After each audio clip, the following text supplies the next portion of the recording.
Welcome to the first episode of Ask the Boss. At Ask the Boss, we interview industry leaders and people who have excelled in their field in ways more than one. Today, I'm pleased to have with us Datin Noriza Ibak, who is the Head of Business Development Assets at TNB Genco, which is a subsidiary of Tenaga National Berhad, Malaysia's power utility company. Welcome to Ask the Boss, Datin Noriza. Thank you, Sarina, for having me here. It's a pleasure. It is really my pleasure that you have agreed to join us for our first podcast series of Ask the Boss. I've known Datin Noriza for the longest time, since we were in school. And after school, Datin Noriza went on to read law. And in this podcast, I would like you to share with our audience on how you moved from the legal field into heading power plant projects. But before we go into that, can you share a little bit about what TNB Genco does? Okay, thank you, Sarina. Actually, as you all know, Tenaga National Berhad is a power utility company in Malaysia. And in being a power utility company in Malaysia, it has its own divisions. And TNB Genco is actually a subsidiary which was established 3 years ago. And TNB Genco owns all the power assets, hydro assets and thermal assets. Basically, TNB Genco is the factory of generating electricity for Malaysia, actually. So we owned about 52% of TNB assets throughout Malaysia. Right. So it was just established 3 years ago. Yes, it was established 3 years ago, but previously TNB Genco organized itself as a division. It was called a generation division, but the company decided that we should have TNB Genco on its own as a subsidiary, so that it can basically compete with other independent power producers in international front. So this is why TNB Genco became a company. It was previously a generation division. Right. So, which means previously you were in TNB itself? Yes. Right. And what were you doing in TNB? Okay. In TNB, I started working very young. I was a TNB board scholar. And upon graduating in the university, I read law, of course. But I came back before graduation. Actually, I was lucky because TNB had actually sent a letter to me to say, no, you have to come back and report duty. I already had a job. I already had a job title. I already had a staff number and all that. When everything, they expect me to come back soon. So the moment I graduated, I came back. I started working as a legal officer, doing litigation files. So that is pretty much a desk work job. Okay, litigation work in TNB comprise of many things. As you know, being a utility, there are so many claims, right? People who don't pay electricity bills, people who knock our lamppost, for example, damage to TNB's properties and that kind of thing. So there are so many litigation matters that we had to handle.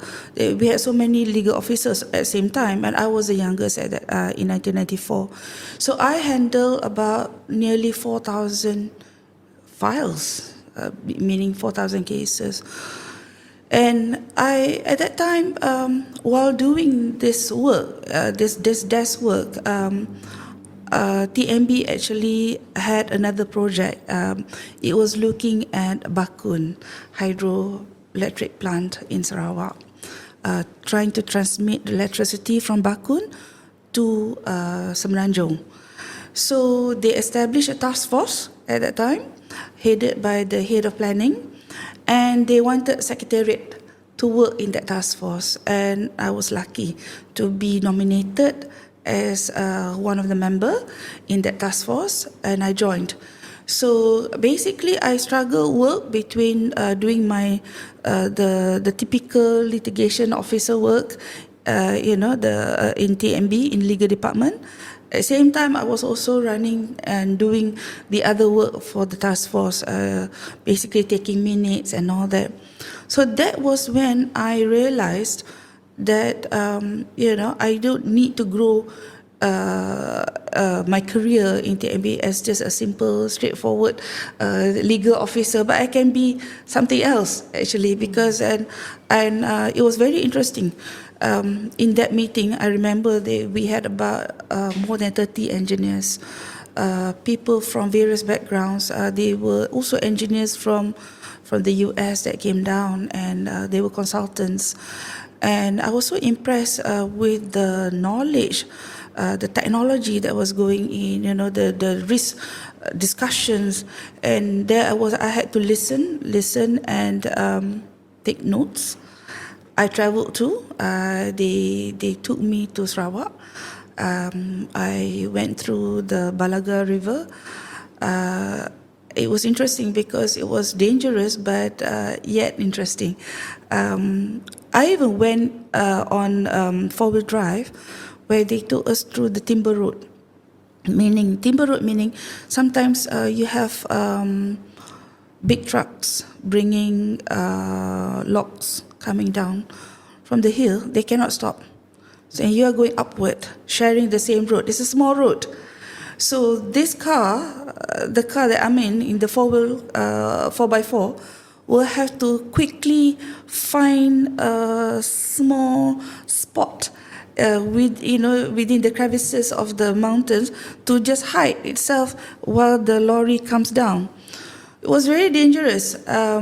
And we also took the small boats that went through Balaga River. So watching Bakun Hydroelectric power plant being developed at that time, being constructed,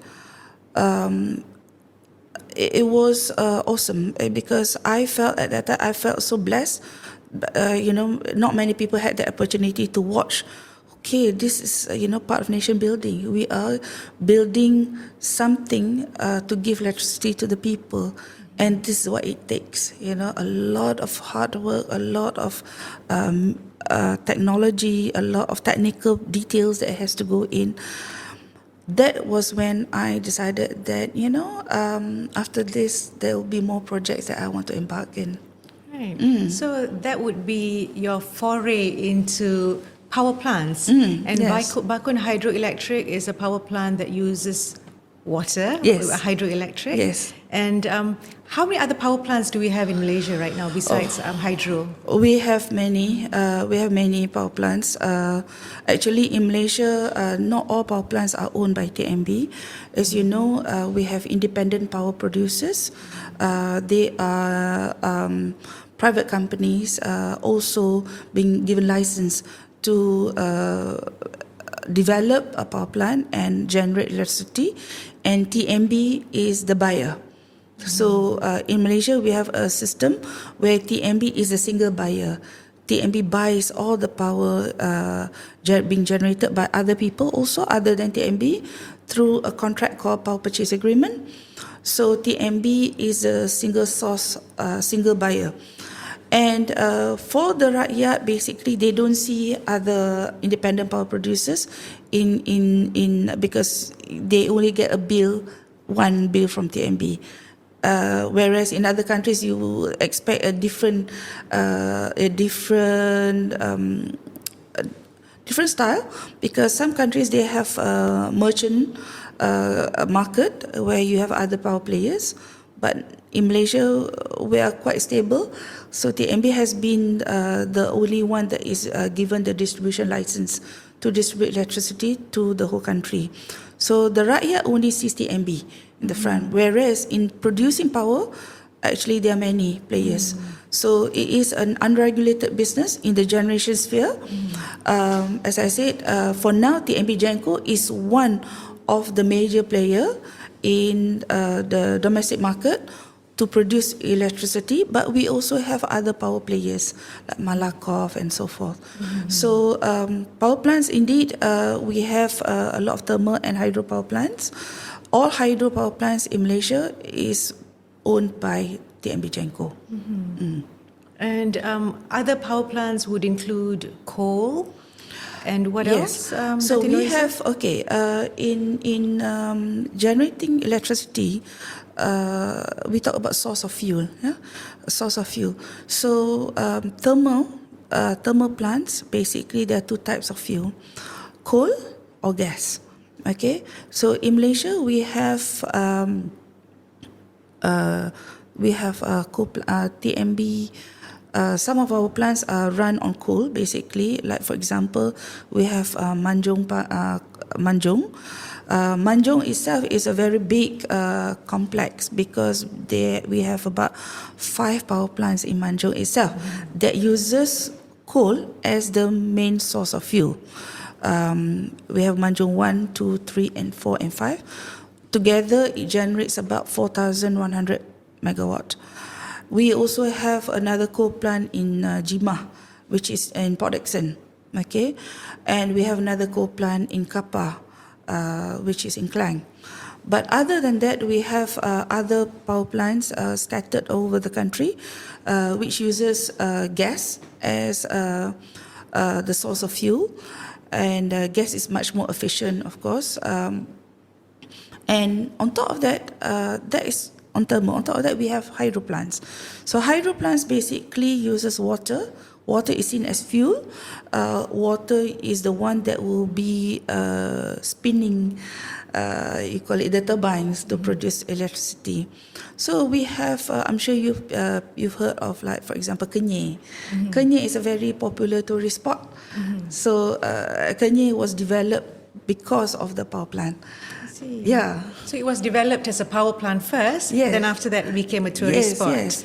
Right, Yeah. okay. So TNB Genco owns all these power plants now. So upon when it was set up 3 years ago, the power plants that were produced previously owned by TNB, I assume got transferred to Genco. Yes. And you are heading the business development of assets, which means the business development of all these power plants. Yes, basically some plants, and we have not just we have plants which are already in operation.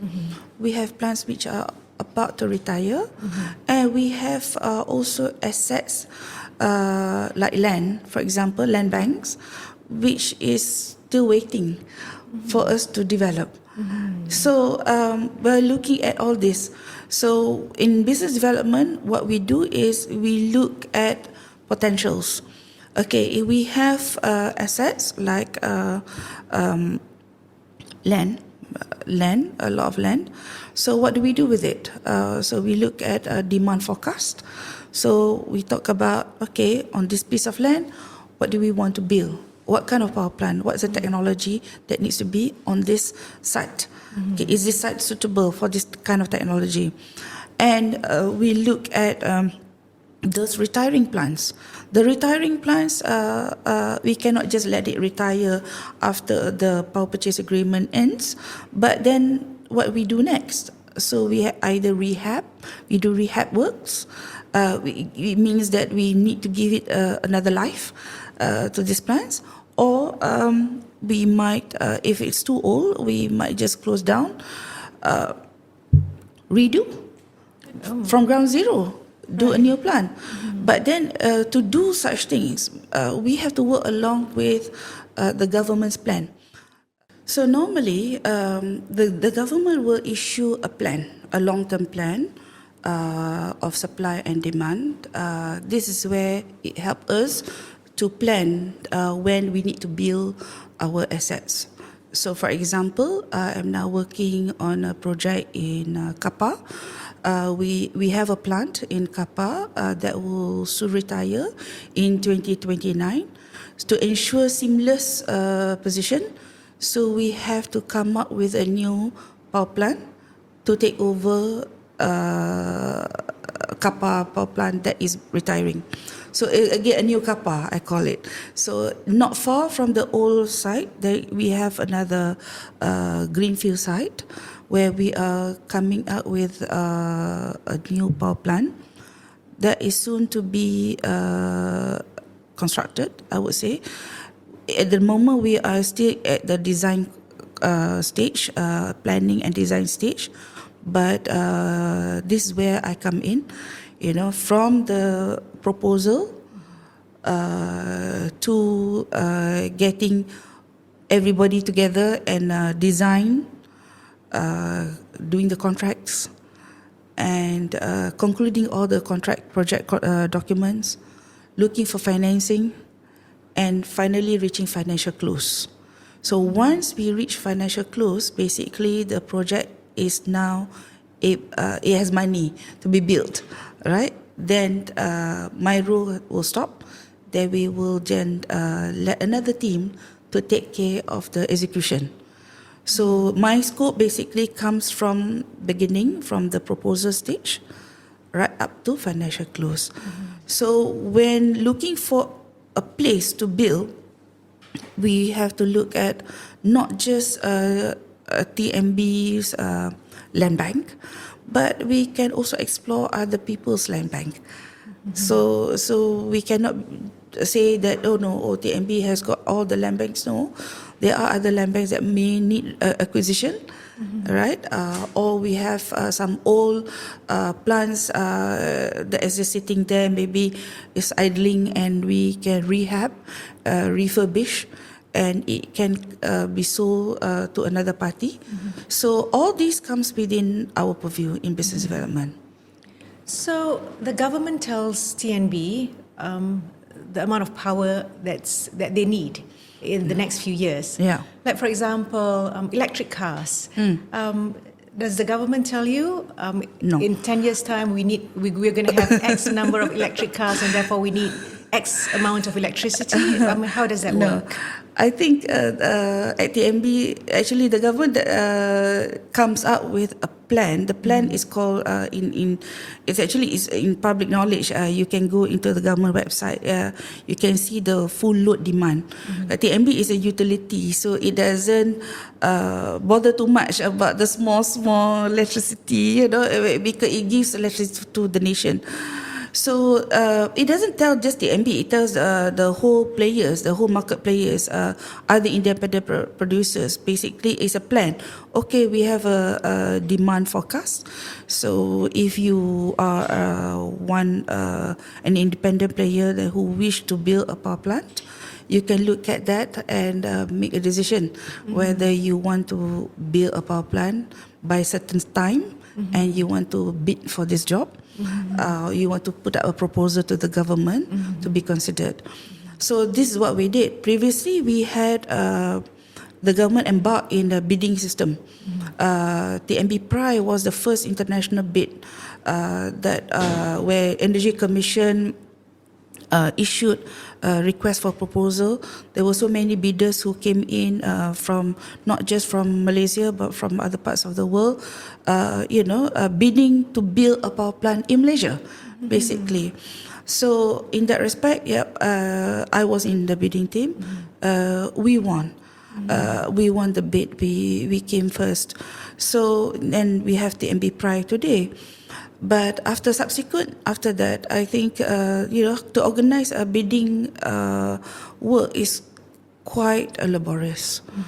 It takes a lot of time and energy. And I think the government has taken a step to say that, after bidding for Pride, they've decided that, okay, we are going on more of a very selective basis on how power plant is being given, how award is being given.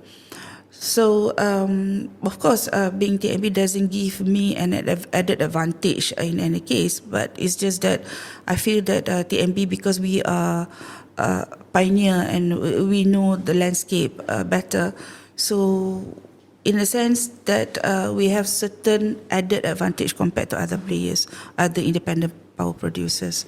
So we have knowledge, technical knowledge, and also what to forecast in future. Right. So you mentioned international companies coming to Malaysia to bid for power plant projects. I know that you go overseas to represent Malaysia, TNB, for power plant projects in other countries. Some of them, I think you've mentioned to me, Saudi Arabia, the United Kingdom, and a few others. Can you share with us how was it in Saudi Arabia? Okay. What you did there in relation to power generation? Interesting. A few years ago, actually, TNB was quite aggressive in looking for businesses overseas. Of course, we met up with a few partners. One of the partner was Bin Laden Group. So, if you know, Bin Laden Group is actually a construction company, fairly big in Saudi. So, the Saudi Arabian government actually issued a tender where it invites a lot of international players to bid, to buy the tender to bid in building power plants in Saudi. Basically utilizing the natural resources gas. They have a lot of fuel, right? Saudi, you know. So TNB at that time partnered with Bin Laden Group to bid for a project called Marafiq. There were two projects we went in. Marafiq, we lost that bid. We didn't come out first. But then we attempted again another project, PP in Riyadh. Also, we didn't come up first. So it's a very competitive market in Saudi because there are so many power players. Saudi market is very liberalized. They don't depend only on one source, so they allow other builders to come in. So you have people like from Japan, from Korea, from Europe, from the Americans, all competing to build power plant in Saudi. So TNB had to partner with Bin Laden, a local company. So sometimes you need a local partner, being since the project is in Saudi. But we lost. So during those times, we were very aggressive pursuing overseas projects. I had the opportunity to be in the bidding team for 2 or 3 projects. We lost, but the knowledge is just very good. I would say that the experience I gained during that time is something that you cannot read from the books because being the only woman, as you know, in Saudi. They don't allow women to work, actually. They don't have permit to work for women. So I remember among the meetings that I had to attend in Jeddah, I couldn't get visa to travel to Saudi for work. And a few times my visa was rejected. But through the Bin Laden Group and the assistance of the Saudi Embassy in Malaysia, they managed to put me together with another engineer who was working with me, and I became the auntie. I became his auntie, so that I could travel with him for the meeting. So in all those meetings, of course, I was the only female. And I realized that in the meeting rooms, in the offices, they don't even have toilets for women because they don't expect women to come, right? So, So that was a good experience working with the Arabs. You see how they think, and you see a lot of other international group also. We had a contractor, a Japanese contractor also working with us. So very multicultural. But these other contractors from other countries, they didn't have women in their group? No. You were the only woman Yes. representing Yes, I was the only a woman. power company. Yes, I was the only amongst- woman. And even, in fact, going out to buy food, order food, I couldn't do it myself because I had to use one of my colleagues, since my visa says that I am his auntie. So I had to be with him most of the time. So, no, I was the only one. Basically because I was doing a lot of the legal stuff. That time I was heading the advisory, corporate advisory in legal department, and I was handling all the contracts, going through contracts. So at every time there is a negotiation, I will be called in to go through the contracts and to provide the sign off. In Saudi Arabia, there are women who work in the medical sector, like nurses, and there are a few sectors where women are allowed to work, but not in the legal field. How was it dealing with your Saudi counterparts? Because they're not used to They're not working with used to it. women Yes, yes. from a legal background Yes. in a legal field. And how was it stating out the terms and conditions and what you can take, what you can accept, what you can't, that sort of thing? You know, there is an advantage there. Really? Oh, okay. Yes. There's an Tell us. advantage being the only rose among the thorns. Right. Because they don't know how to handle you. So Okay. funny, because I remember the Saudi counterparts, most of them male, older male actually. The management team are all men who came from other background, most of them from oil and gas. So they've had some education, or they've worked in some oil and gas companies in the States, in the US or in Europe. So they are quite, I would say, modern. So we've spoken about solar, wind, gas, hydro power plants. What about nuclear power plants? Is TNB thinking of going into nuclear power plants? I hope so. Really? Oh, Yeah, actually, it's interesting you ask because nuclear is clean energy. Yeah, Clean energy. It is considered clean energy. is it within the ESG? Yes, it is within the ESG. Though in Malaysia we don't have a nuclear power plant, but you see nuclear power plants in other countries. The word nuclear itself is a word that irks a lot of people because of the incidents in the Chernobyl, in Japan, in Hiroshima. So people look at nuclear as something dangerous. But today, we have a lot of technology. Safety measures are tightened, where, in fact, nuclear power plants do not come in, do not need big investments. Not the kind of the ones that you see in overseas. They have SMR. SMR means small modular reactors, which can be is easily transported and planted, basically. But for now, Malaysia, we do not have any plans to put up a nuclear power plant. But I hope in future we do, because this is considered clean energy. This will comply with the ESG. As you know, Tenaga, we are going towards net zero 2050. So we are shutting down our coal-fired power plants, allowing it to run through the course of things.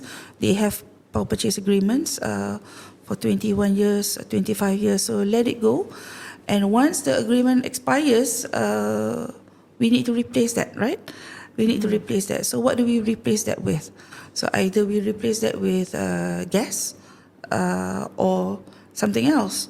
So perhaps in future, I would think that SMR, small modular reactors, will be among the kind of technology that we might want to embrace. Of course, this comes back to government's aspiration, how serious they are in embracing the ESG agenda. because nuclear is considered as clean energy. So clean energy, and I understand that countries like Bangladesh has got a nuclear power plant. Yes, they do. In fact, I consider Malaysia more developed than Bangladesh, right? In India, they have nuclear power plants. In fact, in Bangladesh, they are having their first nuclear power plant to be commissioned in 2024. It's quite huge, for 1,400 megawatt nuclear power plant in Bangladesh is huge. Of course, Bangladesh has a lot of power deficit as compared to us, but building a nuclear power plant needs a lot of funds. So far, for Malaysia, we don't have the kind of power deficit like in Bangladesh. We have surplus, in fact, in some areas. And we have a lot of natural resources. We have gas, we have hydro, we have the sun, solar. So we can still rely on these natural resources, basically to meet our ESG agenda. So, but in years to come, I believe all these natural resources, some might deplete. So I foresee, in this world, nuclear would be the kind of technology that we might need to embrace in future. So you've spoken a lot about power plants, and coming from a legal background, I suppose you're used to reading up a lot on things, and that made you who you are today, being able to transition from being in the legal field into building power plants. What would be your biggest takeaway from all this, from a lawyer for TNB into building power plants? Okay. When I embarked in this journey, I looked at myself and then, I said to myself, okay, do I want to be a legal person or do I want to be something else? Because I find the engineers had a good working life. They were traveling everywhere. They had a lot of network. They meet a lot of interesting people. So, because I don't have this engineering degree, so I decided that from earlier on, to try new things. Always telling myself that it's okay to try new things. Every time you try new things, you are learning new skills. So I was lucky in a way. Sometimes people see me as, but she can negotiate this, and they put me in a certain position, or I volunteer myself to be a secretariat of certain jobs. So this kind of exposure is very good, because when you are ready, you are always in ready mode. People see you, you are always in ready mode, and you have the courage to try something new that is not what you were trained for. It's very good actually, because then you have employers, bosses like in TNB who actually embrace this kind of differences, and to allow me to join the team. So this is something that I would say that for the newcomers, for anybody who wants to come into this kind of line, you must have the courage to try. Courage to try something new, something different, and you remember, you are working in with a lot of men. So you have to be brave. So there are a lot of times that I'm required to travel, whether locally or overseas, sometimes traveling alone. So you must have courage to do it, You can't go back and tell your boss and say, I'm afraid to travel alone. I'm a woman, I need a companion. No such thing, because you are seen equal, just like another man. So the courage to try new things, the courage to be independent, and also to speak your mind, to evaluate the risk, all this comes together as something very important to me. And for anybody who is thinking, can a lawyer do this? You can be anything so long as you have the courage to try. You've also spent a few years in internal affairs of Tenaga National. Tell us about that. No. Okay. My journey in internal affairs is an interesting one. I did not volunteer for that job, to be honest. I was chosen by the then CEO. It happened so quickly because he just came in as CEO, and he had this. We had a session in a big hall, and I asked a question to him. And after that, the next day, his secretary reached out to me and said, CEO wants to see you. So I was a bit nervous, and I thought, see me for what? What did I do? Or, you're thinking, oh, I'm dead because I asked one question. Was that the reason?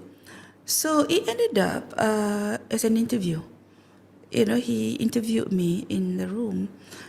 Basically, he wanted to know me about what I stand for. Number one was integrity. Discipline and integrity. It resonated very well in me. And he felt the same way. So then, within 48 hours, I received a letter from him to transfer me out from legal department to internal affairs department. So in internal affairs, what I do is actually, we have a lot of staff, we have a lot of cases. Of course, we have a lot of complaints. We have audits also. So cases which require disciplinary decisions, discipline matters, will be transferred to internal affairs department. And this department at that time reported directly to the CEO of TNB. So I was given the task to be an investigating officer, and I headed the prosecution unit. So prosecution unit means we have a similar legal, I would say similar like court process where we issue charges, we do investigation, we issue charges, and then we conduct a domestic inquiry. So I was the head of prosecution at that time, and at the same time I was also the investigating officer. A lot of cases we handled. Some cases stem from outside complaints. Some cases came from internal complaints or discovered from our audit team, like claims, for example, people who are cheating, they cheat their claims, or they don't come to work, missing in action for months sometimes, So what do you do with these kind of people? And also even sexual harassment cases. Any words to give out to your audience out there, those who may wish to take after your footsteps, to go from legal to something technical, not necessarily power plant, but something technical, into the technical field? I would give this advice. You must have the courage to try new things, and to give yourself time to learn. Always give time to learn, and every time people push you into a new department, perhaps, or if there's an opportunity open in a new department or in another place, pick it up.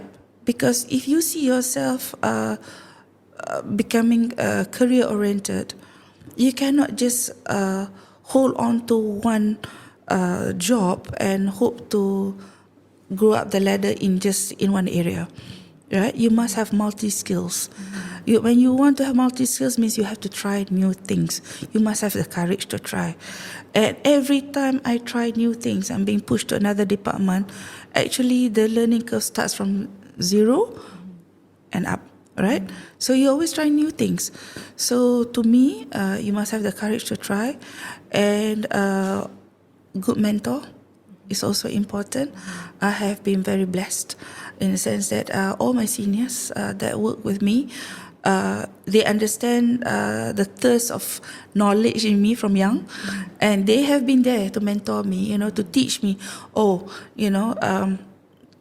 Like for example, you're doing a proposal to do a power plant, land.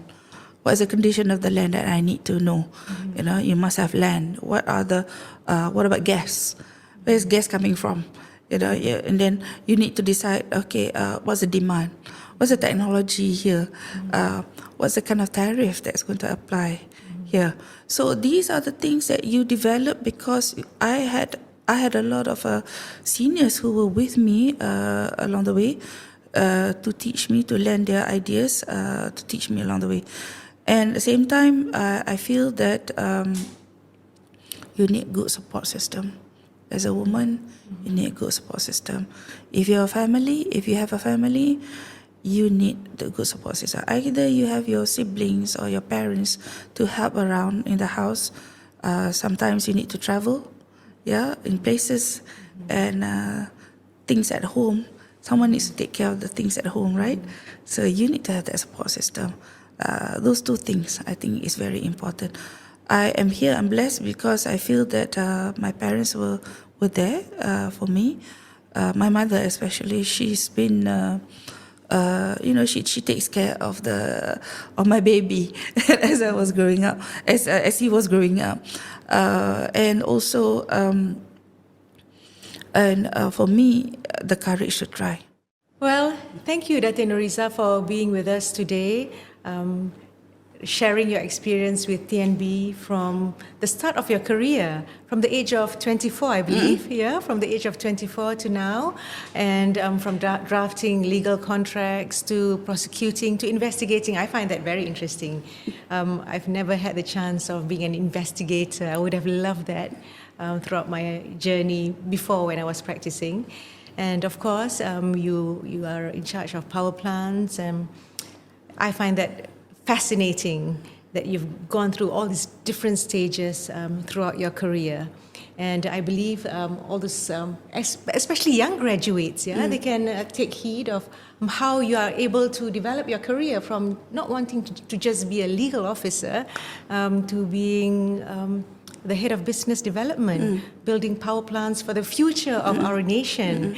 I believe one day you can sit back and think about, that power plant, I built it. I was in charge of building it. I think that's a fantastic legacy to leave behind. Yes, indeed. Thank you for sharing your story with us. Thank you, Sarina. Thank you for having me, and thank you for listening. I believe, I hope whatever I've shared is an inspiration to the younger generation. I'm sure, definitely it is. It is an inspiration to me as well. Thank you. Yeah, thank you.